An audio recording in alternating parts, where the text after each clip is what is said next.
Briefly, the NCATE report calls for 3 years of clinical practice, 3 years of student teaching with skilled mentor teachers in the classroom as their guides. The NCATE report says we must treat the education of teachers as we treat the education of doctors. While 8 states, including New York, immediately adopted the report, little, if anything, has been done about making changes in their schools of education. And until today, the report has remained a professional secret and a public one. While the report suggests some sort of censure if changes are not made, there is no specific threat to deny accreditation. But reading those carefully written sentences, one might imagine such an objective.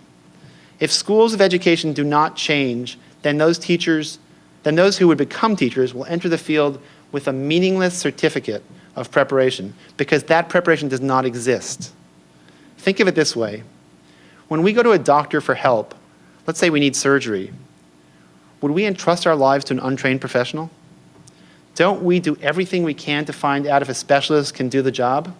We Google, we ask friends, we even prepare a list of questions trying to make certain that the doctor has the training, experience, and outcomes that we want. And yet we now have a national report that says teachers come into the classroom unprepared to teach, that their training is totally inadequate. Nobody talks about this report. Nobody wonders out loud why half our teachers are leaving their profession before the end of 5 years. And we are giving them our children, their brains, their minds, their self-esteem. What we should be doing is helping them in every single way possible, and it must start by public pressure on schools of education to change the way they are teaching our teachers to teach. But what about those teachers already on the job? What have we done to help them? From what I can see, we've done nothing, absolutely nothing. In fact, as the years have gone by and the results have defied every trick in the book, including the political pressures that have overcome professional educator judgment, nothing has worked. You all know the statistics. We can argue about them till midnight.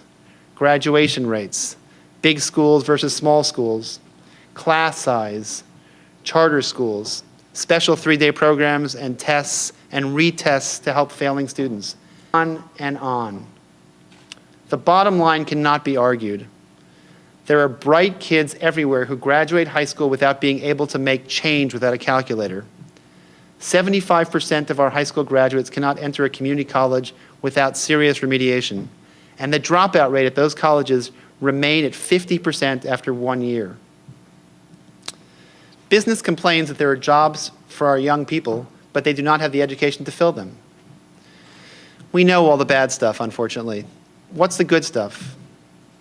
Teachers on the job need ongoing, constant professional training to help them overcome what they never received in a school of education.